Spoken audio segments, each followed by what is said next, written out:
আগতে আশা কৰ্মীৰ চাকৰিৰ কাৰণেও পইচা দিব লাগিছিল। অংগনবাদী কৰ্মী সহায়িকাৰ কাৰণেও পইচা দিবলগীয়া হৈছিল। আনকি মিড ডে মিল ৱৰ্কাৰৰ পোষ্ট পাবৰ কাৰণেও পইচা দিবলগীয়া হৈছিল। তলত যদি 1 লাখ টকা দিবলগীয়া হৈছিলে, DSP ACSৰ চাকৰিৰ কাৰণে 1 কোটিলৈকে দিবলগীয়া হৈছিলে। তাৰমানে 1 লাখৰ পৰা 1 কোটি প্ৰত্যেকটো চাকৰিৰ এটা ৰেট আছিলে কংগ্ৰেছৰ দিনত। আৰু কংগ্ৰেছৰ মন্ত্ৰী বিধায়ক সকলোৱে তাত জঁপিয়াই পৰিছিল। প্ৰধানমন্ত্ৰী নৰেন্দ্ৰ মোদী ডাঙৰীয়াই চৰকাৰ গঠন হওঁতেই আমাক সকলোকে নিৰ্দেশ দিছিল যে নিযুক্তিৰ প্ৰক্ৰিয়া নিকা কৰিব লাগে, ট্ৰান্সপাৰেণ্ট কৰিব লাগে, স্বচ্ছ কৰিব লাগে।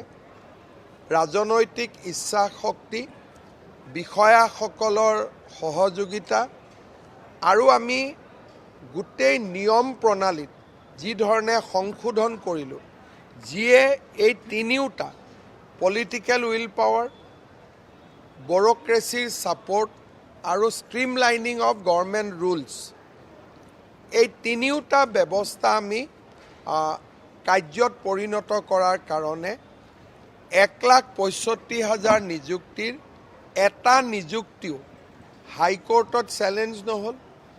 কোনো যুৱক যুৱতীয়ে আমাক পৰা টকা লৈ চাকৰি দিছে বুলি অভিযোগ নকৰিলে। আৰু এই সময়ছোৱাত যুৱক যুৱতীসকলৰ মাজত চৰকাৰৰ প্ৰতি এটা ডাঙৰ ইতিবাচক মনোভাৱৰ সৃষ্টি হ'ল। আগতে আশা কৰ্মীৰ চাকৰিৰ কাৰণেও পইচা দিব লাগিছিল। অংগনবাদী কৰ্মী সহায়িকাৰ কাৰণেও পইচা দিবলগীয়া হৈছিল। আনকি মিড ডে মিল ৱৰ্কাৰৰ পোষ্ট পাবৰ কাৰণেও পইচা দিবলগীয়া হৈছিল। তলত যদি 1 লাখ টকা দিবলগীয়া হৈছিলে, DSP ACSৰ চাকৰিৰ কাৰণে 1 কোটিলৈকে দিবলগীয়া হৈছিলে। তাৰমানে 1 লাখৰ পৰা 1 কোটি প্ৰত্যেকটো চাকৰিৰ এটা ৰেট আছিলে কংগ্ৰেছৰ দিনত। আৰু কংগ্ৰেছৰ মন্ত্ৰী বিধায়ক সকলোৱে তাত জঁপিয়াই পৰিছিল।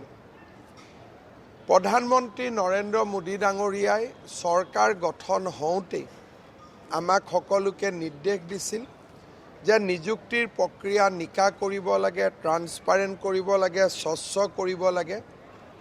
ৰাজনৈতিক ইচ্ছা শক্তি, বিষয়াসকলৰ সহযোগিতা আৰু আমি গোটেই নিয়ম প্ৰণালীত যি ধৰণে সংশোধন কৰিলোঁ, যিয়ে এই তিনিওটা পলিটিকেল উইল পাৱাৰ, ব্যুৰক্ৰেচিৰ ছাপোৰ্ট আৰু ষ্ট্ৰীমলাইনিং অফ গভৰ্ণমেণ্ট ৰুলছ, এই তিনিওটা ব্যৱস্থা আমি কাৰ্যত পৰিণত কৰাৰ কাৰণে 1,65,000 নিযুক্তিৰ এটা নিযুক্তিও হাইকোৰ্টত চেলেঞ্জ নহ'ল।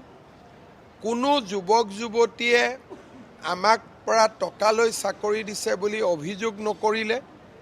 আৰু এই সময়ছোৱাত যুৱক যুৱতীসকলৰ মাজত চৰকাৰৰ প্ৰতি এটা ডাঙৰ ইতিবাচক মনোভাৱৰ সৃষ্টি হ'ল।